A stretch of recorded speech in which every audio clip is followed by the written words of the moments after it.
Épître aux Hébreux, chapitre 1er.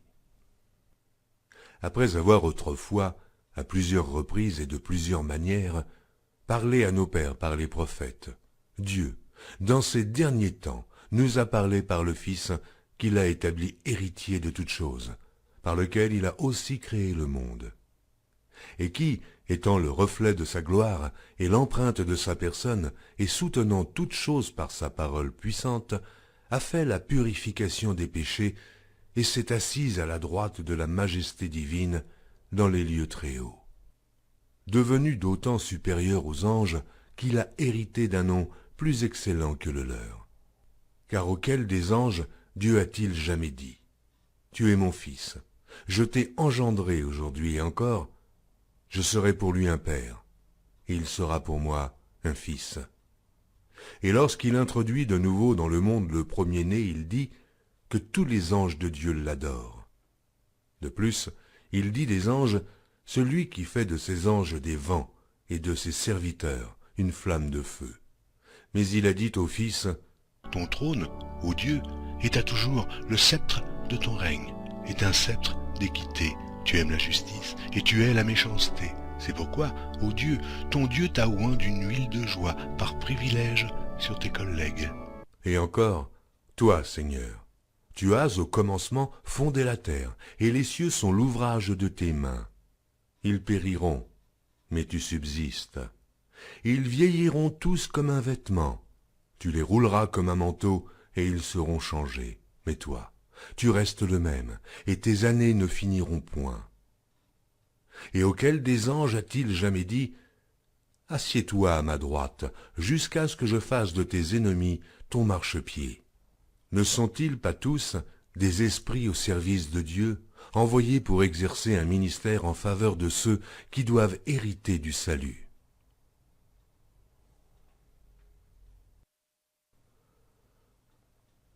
Épître aux Hébreux, chapitre 2. C'est pourquoi nous devons d'autant plus nous attacher aux choses que nous avons entendues, de peur que nous ne soyons emportés loin d'elles. Car si la parole annoncée par des anges a eu son effet, et si toute transgression et toute désobéissance a reçu une juste rétribution, comment échapperons-nous en négligeant un si grand salut, qui, annoncé d'abord par le Seigneur, nous a été confirmé par ceux qui l'ont entendu ? Dieu appuyant leur témoignage par des signes, des prodiges et divers miracles, et par les dons du Saint-Esprit distribués selon sa volonté. En effet, ce n'est pas à des anges que Dieu a soumis le monde à venir dont nous parlons. Or, quelqu'un a rendu quelque part ce témoignage. Qu'est-ce que l'homme pour que tu te souviennes de lui ? Ou le Fils de l'homme pour que tu prennes soin de lui ? Tu l'as abaissé pour un peu de temps, au-dessous des anges. Tu l'as couronné de gloire et d'honneur. Tu as mis toutes choses sous ses pieds. En effet, en lui soumettant toutes choses, Dieu n'a rien laissé qui ne lui fût soumis. Cependant, nous ne voyons pas encore maintenant que toutes choses lui soient soumises. Mais celui qui a été abaissé pour un peu de temps au-dessous des anges, Jésus, nous le voyons couronné de gloire et d'honneur, à cause de la mort qu'il a soufferte, afin que, par la grâce de Dieu, il souffrit la mort pour tous. Il convenait en effet que celui pour qui et par qui sont toutes choses, et qui voulait conduire à la gloire beaucoup de fils, élevât à la perfection par les souffrances le prince de leur salut. Car celui qui sanctifie et ceux qui sont sanctifiés sont tous issus d'un seul. C'est pourquoi il n'a pas honte de les appeler frères, lorsqu'il dit : « J'annoncerai ton nom à mes frères, je te célébrerai au milieu de l'assemblée. » Et encore : « Je me confierai en toi. » Et encore : « Me voici, moi et les enfants que Dieu m'a donnés. » Ainsi donc, puisque les enfants participent au sang et à la chair, il y a également participé lui-même, afin que, par la mort, il anéantisse celui qui a la puissance de la mort, c'est-à-dire le diable, et qu'il délivra tous ceux qui, par crainte de la mort, étaient toute leur vie retenus dans la servitude. Car assurément, ce n'est pas à des anges qu'il vient en aide, mais c'est à la postérité d'Abraham. En conséquence, il a dû être rendu semblable en toutes choses à ses frères, afin qu'il fût un souverain sacrificateur miséricordieux et fidèle dans le service de Dieu, pour faire l'expiation des péchés du peuple. Car, ayant été tenté lui-même dans ce qu'il a souffert, il peut secourir ceux qui sont tentés.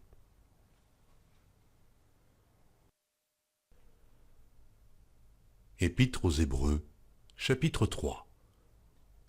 C'est pourquoi, frères saints, qui avez part à la vocation céleste, considérez l'apôtre et le souverain sacrificateur de la foi que nous professons, Jésus, qui a été fidèle à celui qui l'a établi, comme le fut Moïse dans toute sa maison. Car il a été jugé digne d'une gloire d'autant supérieure à celle de Moïse, que celui qui a construit une maison a plus d'honneur que la maison même. Chaque maison est construite par quelqu'un, mais celui qui a construit toute chose, c'est Dieu. Pour Moïse, il a été fidèle dans toute la maison de Dieu comme serviteur, pour rendre témoignage de ce qui devait être annoncé. Mais Christ l'est comme fils sur sa maison, et sa maison, c'est nous, pourvu que nous retenions jusqu'à la fin la ferme confiance et l'espérance dont nous nous glorifions. C'est pourquoi, selon ce que dit le Saint-Esprit, aujourd'hui, si vous entendez sa voix, n'endurcissez pas vos cœurs comme lors de la révolte, le jour de la tentation dans le désert, où vos pères me tentèrent pour m'éprouver, et ils virent mes œuvres pendant 40 ans. Aussi je fus irrité contre cette génération, et je dis, ils ont toujours un cœur qui s'égare, ils n'ont pas connu mes voies. Je jurai donc dans ma colère, ils n'entreront pas dans mon repos. Prenez garde, frères, que quelqu'un de vous n'ait un cœur mauvais et incrédule, au point de se détourner du Dieu vivant. Mais exhortez-vous les uns les autres chaque jour, aussi longtemps qu'on peut dire, aujourd'hui, afin qu'aucun de vous ne s'endurcisse par la séduction du péché. Car nous sommes devenus participants de Christ, pourvu que nous retenions fermement, jusqu'à la fin, l'assurance que nous avions au commencement. Pendant qu'il est dit, aujourd'hui, si vous entendez sa voix, n'endurcissez pas vos cœurs, comme lors de la révolte. Qui furent en effet ceux qui se révoltèrent après l'avoir entendu, sinon tous ceux qui étaient sortis d'Égypte sous la conduite de Moïse.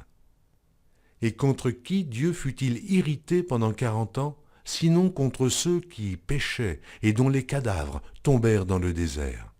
Et à qui jura-t-il qu'il n'entrerait pas dans son repos, sinon à ceux qui avaient désobéi? Aussi voyons-nous qu'ils ne purent y entrer à cause de leur incrédulité.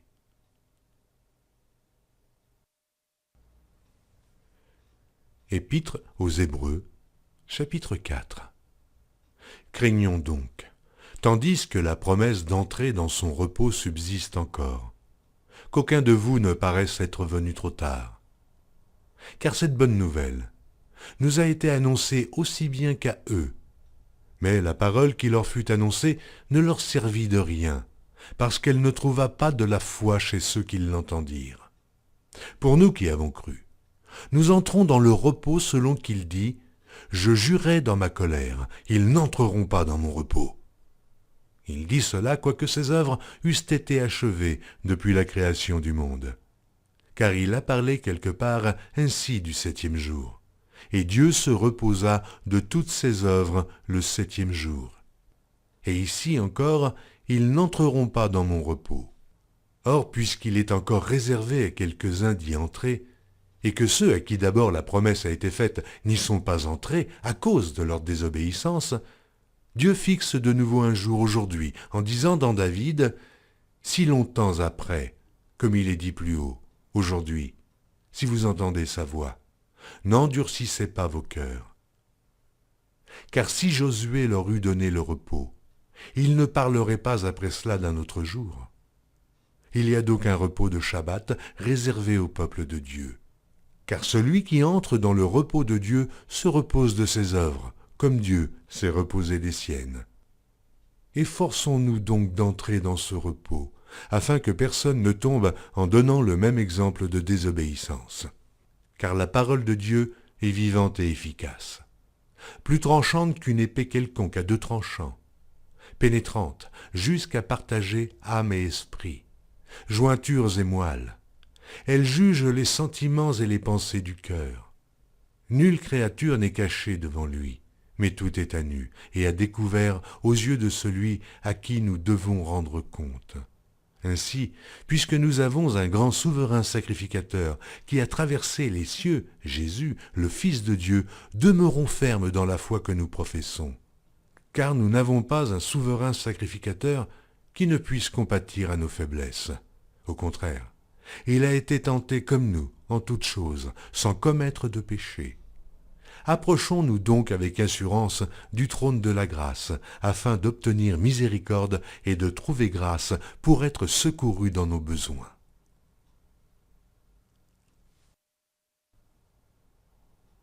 Épître aux Hébreux, chapitre 5. En effet, tout souverain sacrificateur, pris du milieu des hommes, est établi pour les hommes, dans le service de Dieu, afin de présenter des offrandes et des sacrifices pour les péchés. Il peut être indulgent pour les ignorants et les égarés, puisque la faiblesse est aussi son partage. Et c'est à cause de cette faiblesse qu'il doit offrir des sacrifices pour ses propres péchés, comme pour ceux du peuple. Nul ne s'attribue cette dignité s'il n'est appelé de Dieu, comme le fut Aaron. Et Christ ne s'est pas non plus attribué la gloire de devenir souverain sacrificateur, mais il la tient de celui qui lui a dit « Tu es mon fils, je t'ai engendré aujourd'hui ». Comme il dit encore ailleurs « Tu es sacrificateur pour toujours, selon l'ordre de Melchisédek ». C'est lui qui, dans les jours de sa chair, ayant présenté avec de grands cris et avec larmes des prières et des supplications à celui qui pouvait le sauver de la mort, et ayant été exaucé à cause de sa piété, a appris, bien qu'il fût fils, l'obéissance par les choses qu'il a souffertes, et qui, après avoir été élevé à la perfection, est devenu pour tous ceux qui lui obéissent l'auteur d'un salut éternel.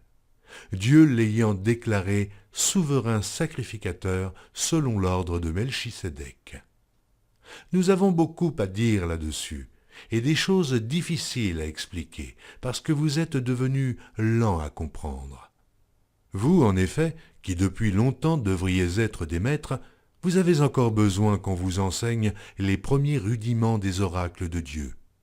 Vous en êtes venus à avoir besoin de lait, et non d'une nourriture solide.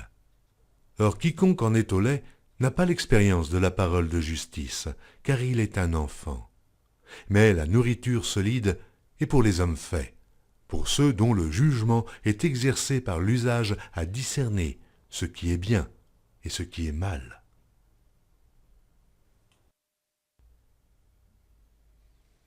Épître aux Hébreux, chapitre 6.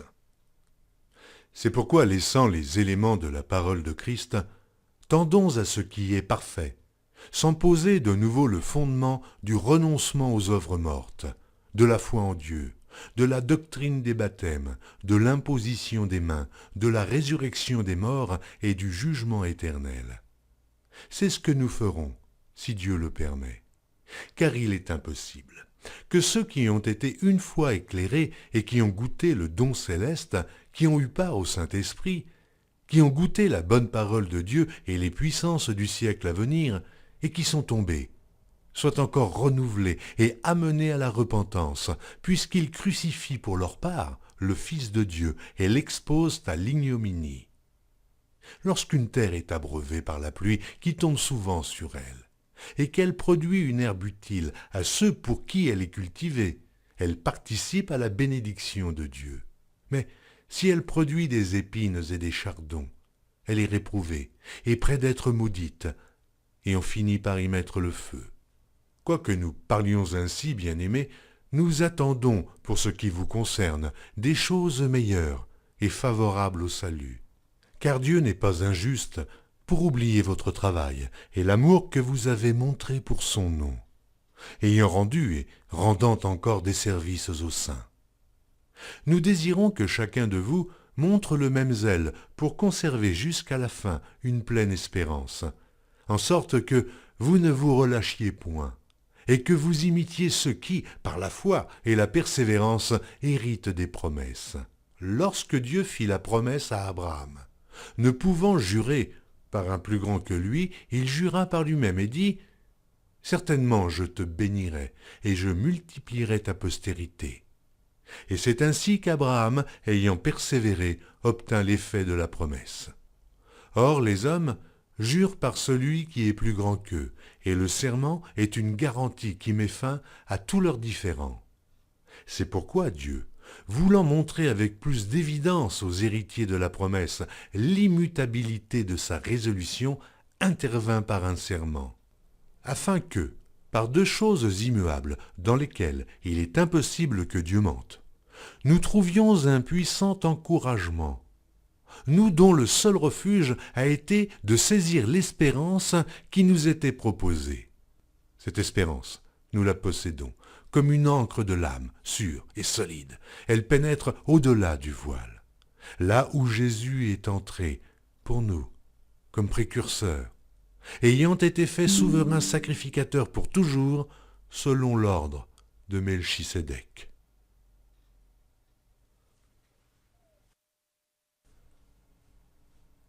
Épître aux Hébreux, chapitre 7. En effet, ce Melchisédek, roi de Salem, sacrificateur du Dieu Très-Haut, qui alla au-devant d'Abraham lorsqu'il revenait de la défaite des rois, qui le bénit, et à qui Abraham donna la dîme de tout, qui est d'abord roi de justice d'après la signification de son nom, ensuite roi de Salem, c'est-à-dire roi de paix, qui est sans père, sans mère, sans généalogie, qui n'a ni commencement de jour ni fin de vie, mais qui est rendu semblable au Fils de Dieu, ce Melchisédek, demeure sacrificateur à perpétuité. Considérez combien est grand celui auquel le patriarche Abraham donna la dîme du butin. Ceux des fils de Lévi qui exercent le sacerdoce ont, d'après la loi, l'ordre de lever la dîme sur le peuple, c'est-à-dire sur leurs frères, qui cependant sont issus des reins d'Abraham. Et lui, qui ne tirait pas de son origine, il leva la dîme sur Abraham, et il bénit celui qui avait les promesses. Or c'est sans contredit l'inférieur qui est béni par le supérieur. Et ici, ceux qui perçoivent la dîme sont des hommes mortels. Mais là, c'est celui dont il est attesté qu'il est vivant. De plus, Lévi, qui perçoit la dîme, l'a payé pour ainsi dire à Abraham, car il était encore dans les reins de son père lorsque Melchisédek alla au-devant d'Abraham. Si donc la perfection avait été possible par le sacerdoce lévitique, car c'est sur ce sacerdoce que repose la loi donnée au peuple, qu'était-il encore besoin qu'il parût un autre sacrificateur selon l'ordre de Melchisédek, et non selon l'ordre d'Aaron? Car le sacerdoce étant changé, nécessairement aussi il y a un changement de loi. En effet, celui de qui ces choses sont dites appartient à une autre tribu, dont aucun membre n'a fait le service de l'autel. Car il est notoire que notre Seigneur est sorti de Juda, tribu dont Moïse n'a rien dit pour ce qui concerne le sacerdoce.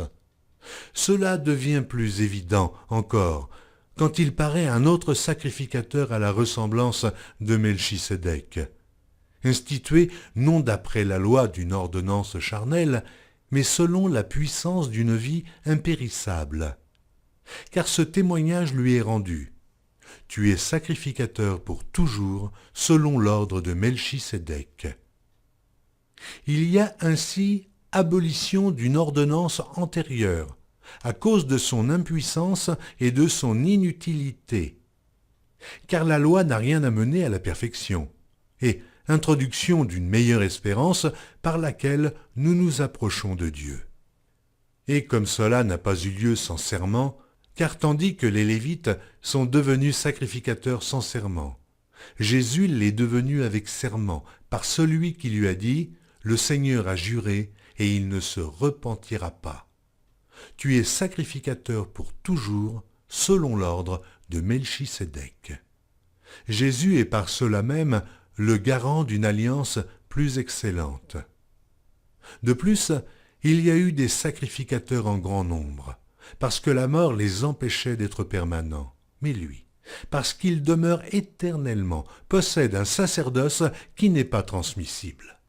C'est aussi pour cela qu'il peut sauver parfaitement ceux qui s'approchent de Dieu par lui, étant toujours vivant pour intercéder en leur faveur. Il nous convenait en effet d'avoir un souverain sacrificateur comme lui, saint, innocent, sans tache, séparé des pécheurs et plus élevé que les cieux, qui n'a pas besoin, comme les souverains sacrificateurs, d'offrir chaque jour des sacrifices, d'abord pour ses propres péchés, ensuite pour ceux du peuple, car ceci il l'a fait une fois pour toutes en s'offrant lui-même. En effet, la loi établit souverains sacrificateurs des hommes sujets à la faiblesse, mais la parole du serment, qui a été faite après la loi, établit le Fils qui est parfait pour l'éternité.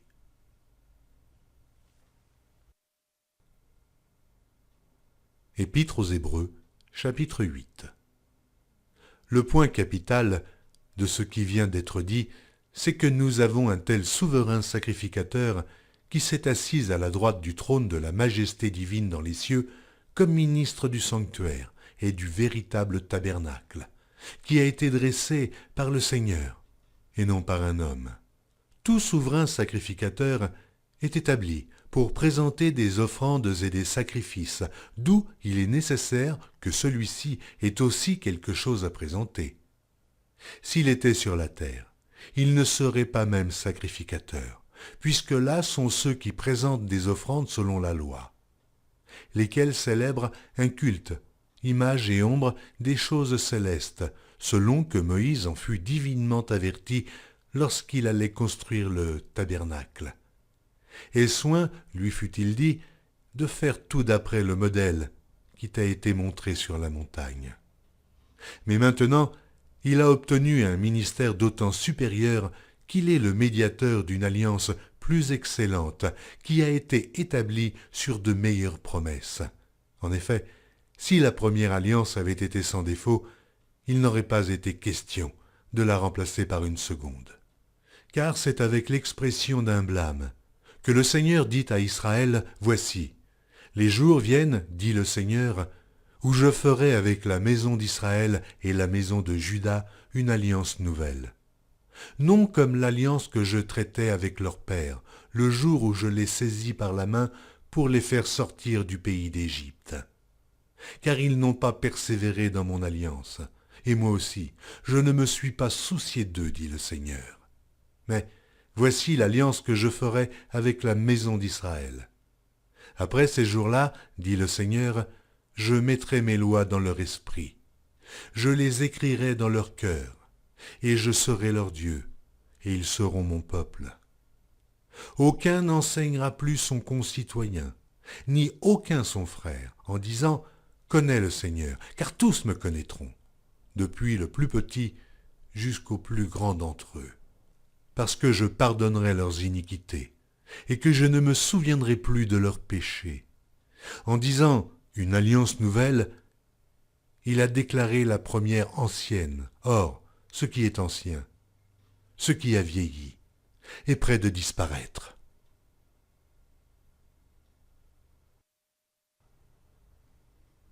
Épître aux Hébreux, chapitre 9. La première alliance avait aussi des ordonnances relatives au culte et le sanctuaire terrestre. Un tabernacle fut en effet construit. Dans la partie antérieure, appelée le lieu saint, étaient le chandelier, la table et les pains de proposition.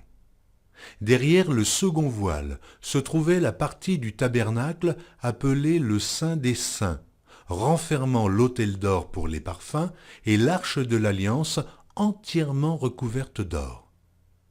Il y avait dans l'arche un vase d'or contenant la manne, la verge d'Aaron qui avait fleuri, et les tables de l'Alliance.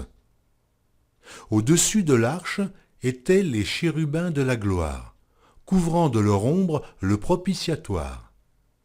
Ce n'est pas le moment de parler en détail là-dessus. Or, ces choses étant ainsi disposées, les sacrificateurs qui font le service entrent en tout temps dans la première partie du tabernacle, et dans la seconde, le souverain sacrificateur seul entre une fois par an, non sans y porter du sang qu'il offre pour lui-même et pour les péchés du peuple. Le Saint-Esprit montrait par là que le chemin du lieu très saint n'était pas encore ouvert, tant que le premier tabernacle subsistait.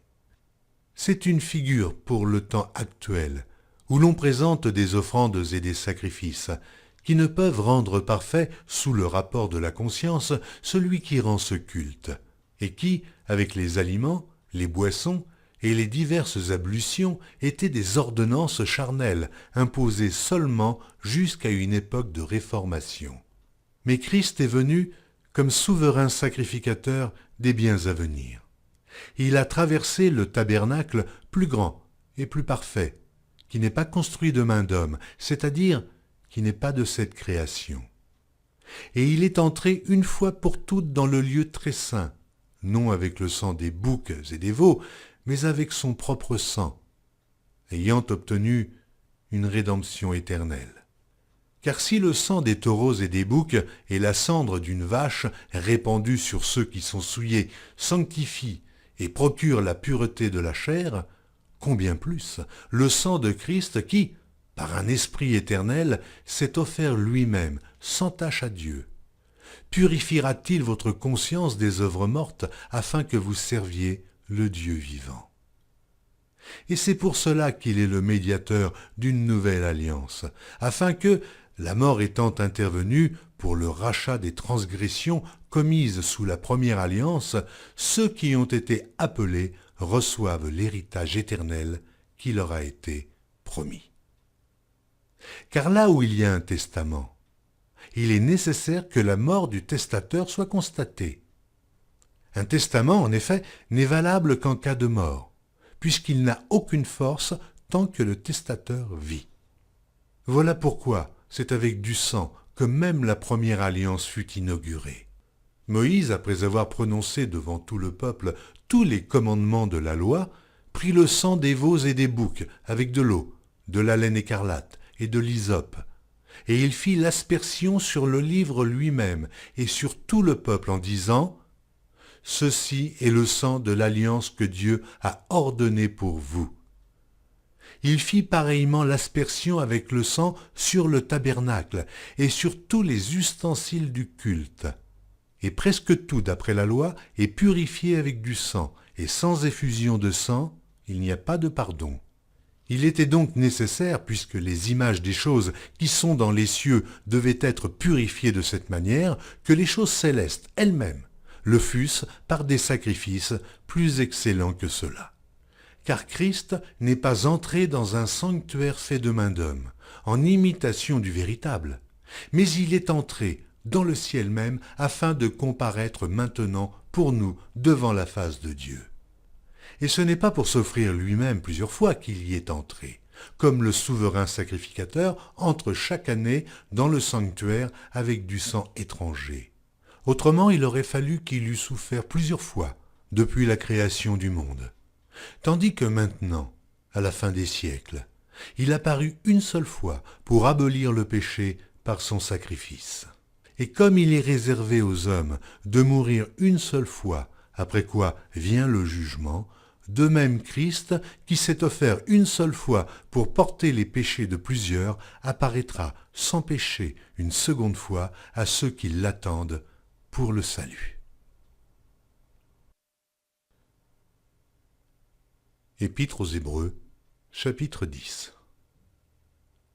En effet, la loi qui possède du nombre des biens à venir et non l'exacte représentation des choses ne peut jamais, par les mêmes sacrifices qu'on offre perpétuellement chaque année, amener les assistants à la perfection. Autrement, n'aurait-on pas cessé de les offrir, parce que ceux qui rendent ce culte, étant une fois purifiés, n'auraient plus eu aucune conscience de leurs péchés. Mais le souvenir des péchés est renouvelé chaque année par ces sacrifices. car il est impossible que le sang des taureaux et des boucs ôte les péchés. C'est pourquoi Christ, entrant dans le monde, dit « Tu n'as voulu ni sacrifice, ni offrande, mais tu m'as formé un corps. Tu n'as agréé ni holocauste, ni sacrifice pour le péché. » Alors j'ai dit « Voici, je viens. » Dans le rouleau du livre, il est question de moi, pour faire, ô Dieu, ta volonté. Après avoir dit d'abord, tu n'as voulu et tu n'as agréé ni sacrifice, ni offrande, ni holocauste, ni sacrifice pour le péché, ce qu'on offre selon la loi.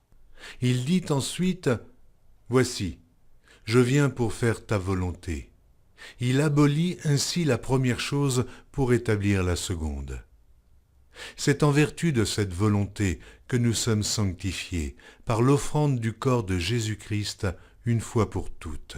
Et tandis que tout sacrificateur fait chaque jour le service et offre souvent les mêmes sacrifices qui ne peuvent jamais ôter les péchés, lui, après avoir offert un seul sacrifice pour les péchés, s'est assis pour toujours à la droite de Dieu, attendant désormais que ses ennemis soient devenus son marchepied, car par une seule offrande, il a amené à la perfection pour toujours ceux qui sont sanctifiés. C'est ce que le Saint-Esprit nous atteste aussi, car, après avoir dit « Voici l'alliance que je ferai avec eux, après ces jours-là, dit le Seigneur, je mettrai mes lois dans leur cœur, et je les écrirai dans leur esprit. » Il ajoute « Et je ne me souviendrai plus de leurs péchés ni de leur iniquité. » Or, là où il y a pardon des péchés, il n'y a plus d'offrande pour le péché.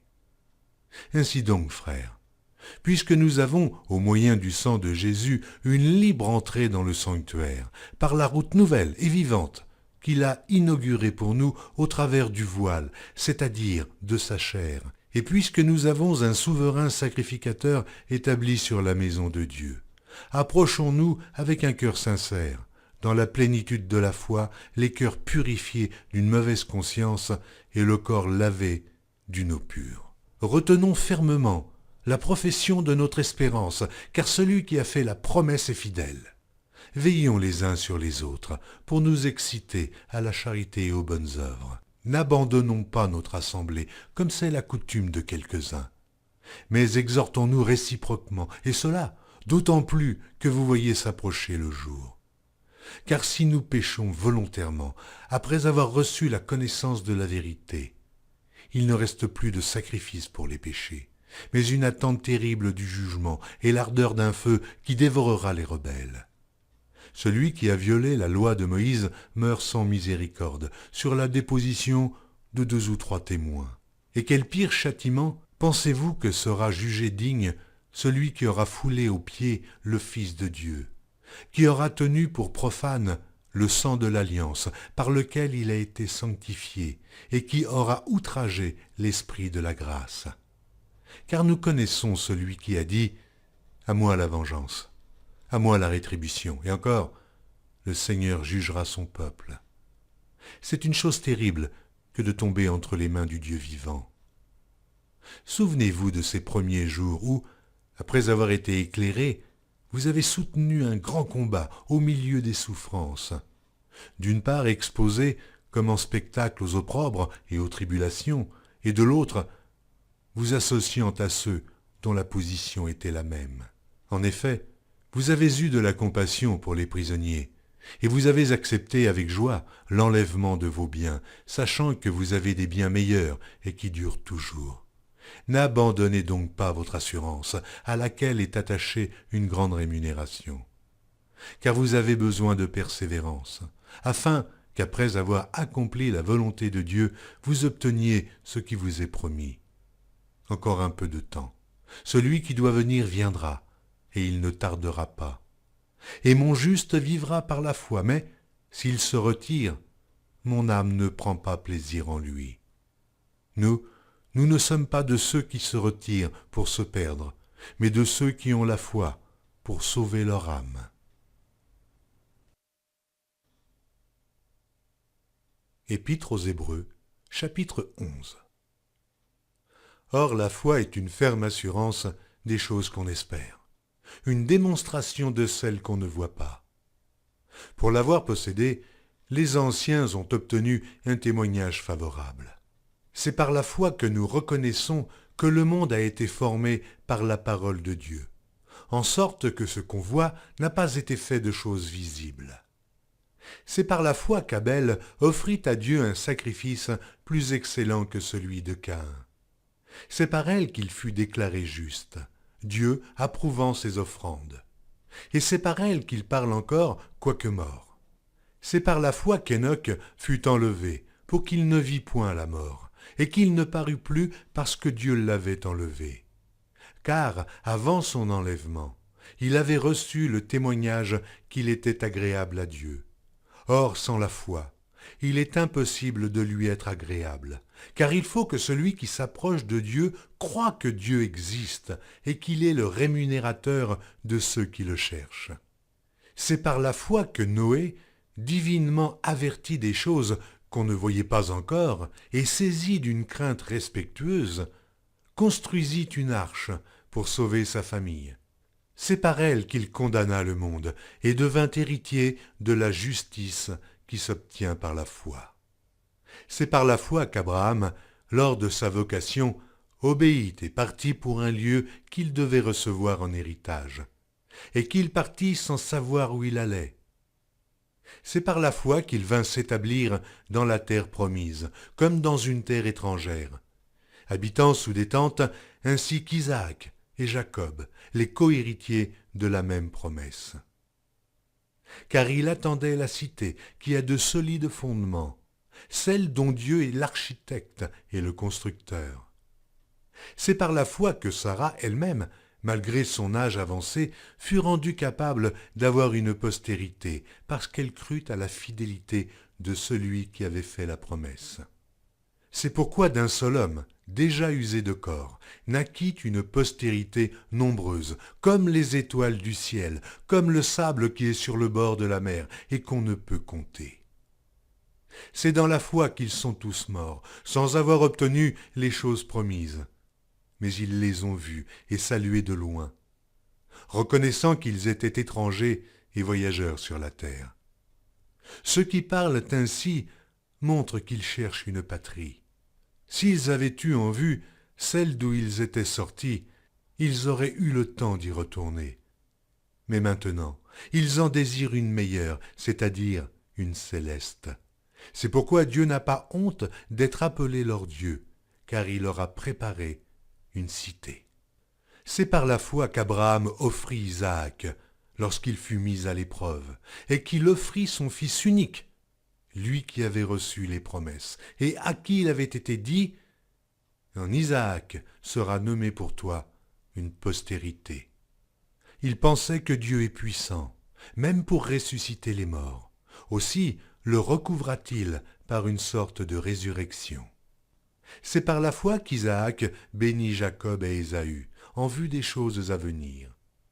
C'est par la foi que Jacob, mourant, bénit chacun des fils de Joseph, et qu'il adora appuyé sur l'extrémité de son bâton. C'est par la foi que Joseph, mourant, fit mention de la sortie des fils d'Israël, et qu'il donna des ordres au sujet de ses os.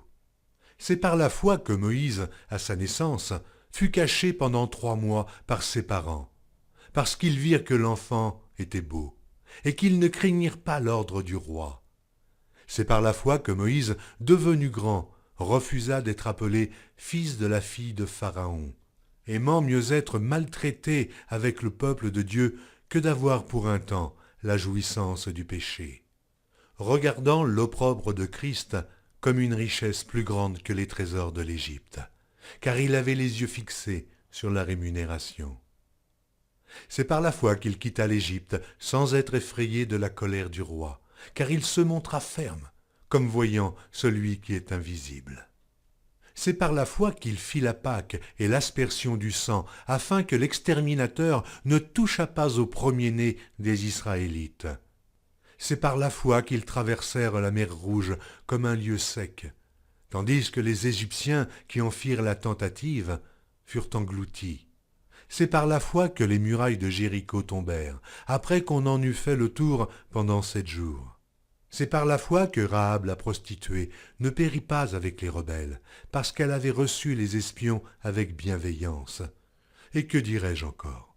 Car le temps me manquerait pour parler de Gédéon, de Barak, de Samson, de Jephthé, de David, de Samuel et des prophètes, qui, par la foi, vainquirent des royaumes, exercèrent la justice, obtinrent des promesses, fermèrent la gueule des lions, éteignirent la puissance du feu, échappèrent aux tranchants de l'épée, guérirent de leurs maladies, furent vaillants à la guerre et mirent en fuite des armées étrangères. Des femmes recouvrèrent leur mort par la résurrection. D'autres furent livrés au tourment et n'acceptèrent point de délivrance afin d'obtenir une meilleure résurrection. D'autres subirent les moqueries et le fouet, les chaînes et la prison. Ils furent lapidés, sciés, torturés.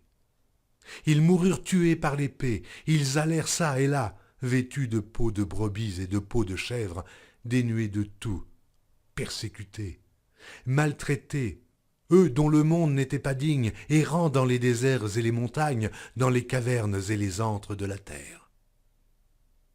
Tout cela, à la foi desquels il a été rendu témoignage, n'ont pas obtenu ce qui leur était promis. Dieu ayant en vue quelque chose de meilleur pour nous, afin qu'ils ne parvinssent pas sans nous à la perfection.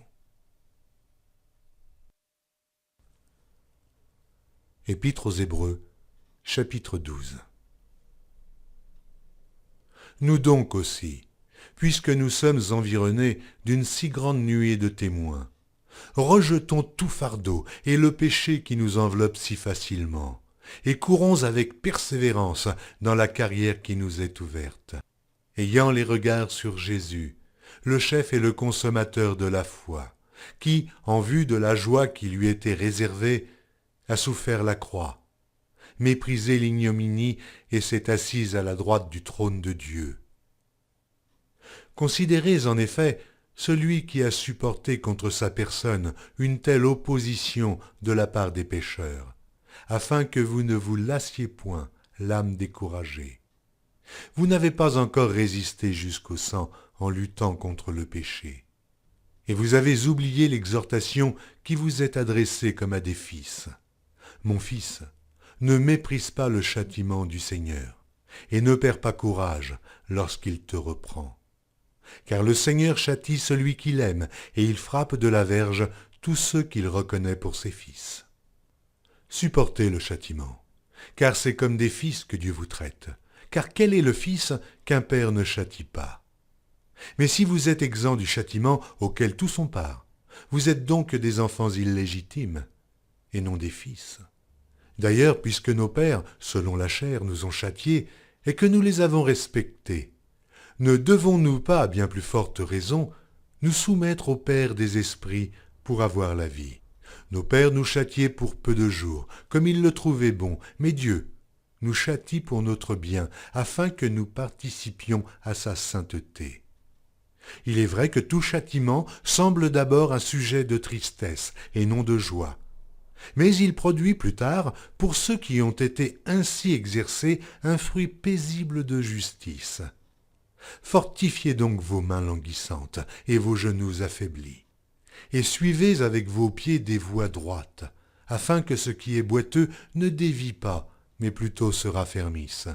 Recherchez la paix avec tous et la sanctification, sans laquelle personne ne verra le Seigneur. Veillez à ce que nul ne se prive de la grâce de Dieu, à ce qu'aucune racine d'amertume poussant des rejetons ne produise du trouble, et que plusieurs n'en soient infectés, à ce qu'il n'y ait ni impudique, ni profane comme Ésaü, qui pour un mets vendit son droit d'aînesse. Vous savez que, plus tard, voulant obtenir la bénédiction, il fut rejeté, quoiqu'il la sollicitât avec larmes, car son repentir ne put avoir aucun effet. Vous ne vous êtes pas approché d'une montagne qu'on pouvait toucher, et qui était embrasée par le feu, ni de la nuée, ni des ténèbres, ni de la tempête, ni du retentissement de la trompette, ni du bruit des paroles, tels que ceux qui l'entendirent demandèrent qu'il ne leur en fût adressé aucune de plus, car ils ne supportaient pas cette déclaration. Si même une bête touche la montagne, elle sera lapidée. Et ce spectacle était si terrible que Moïse dit « Je suis épouvanté et tout tremblant. » Mais vous vous êtes approchés de la montagne de Sion, de la cité du Dieu vivant, la Jérusalem céleste, des myriades qui forment le cœur des anges, de l'assemblée des premiers-nés inscrits dans les cieux, du juge qui est le Dieu de tous, des esprits des justes parvenus à la perfection, de Jésus qui est le médiateur de la nouvelle alliance, et du sang de l'aspersion qui parle mieux que celui d'Abel. Gardez-vous de refuser d'entendre celui qui parle. Car si ceux-là n'ont pas échappé, qui refusèrent d'entendre celui qui publiait les oracles sur la terre, combien moins échapperons-nous si nous nous détournons de celui qui parle du haut des cieux, lui, dont la voix alors ébranla la terre, et qui maintenant a fait cette promesse. Une fois encore, j'ébranlerai non seulement la terre, mais aussi le ciel. Ces mots, une fois encore, indiquent le changement des choses ébranlées comme étant faites pour un temps, afin que les choses inébranlables subsistent. C'est pourquoi, recevant un royaume inébranlable, montrons notre reconnaissance en rendant à Dieu un culte qui lui soit agréable, avec piété et avec crainte, car notre Dieu est aussi un feu dévorant.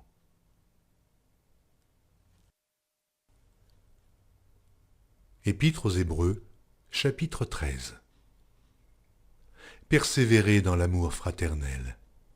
N'oubliez pas l'hospitalité, car en l'exerçant, quelques-uns ont logé des anges sans le savoir. Souvenez-vous des prisonniers comme si vous étiez aussi prisonniers, de ceux qui sont maltraités, comme étant aussi vous-même dans un corps. Que le mariage soit honoré de tous, et le lit conjugal exempt de souillure, car Dieu jugera les impudiques et les adultères. Ne vous livrez pas à l'amour de l'argent, contentez-vous de ce que vous avez, car Dieu lui-même a dit « Je ne te délaisserai point, et je ne t'abandonnerai point ». C'est donc avec assurance que nous pouvons dire « Le Seigneur est mon aide, je ne craindrai rien. Que peut me faire un homme ?» Souvenez-vous de vos conducteurs qui vous ont annoncé la parole de Dieu, considérez quelle a été la fin de leur vie et imitez leur foi. Jésus-Christ est le même hier, aujourd'hui et éternellement. Ne vous laissez pas entraîner par des doctrines diverses et étrangères, car il est bon que le cœur soit affermi par la grâce, et non par des aliments qui n'ont servi de rien à ceux qui y sont attachés.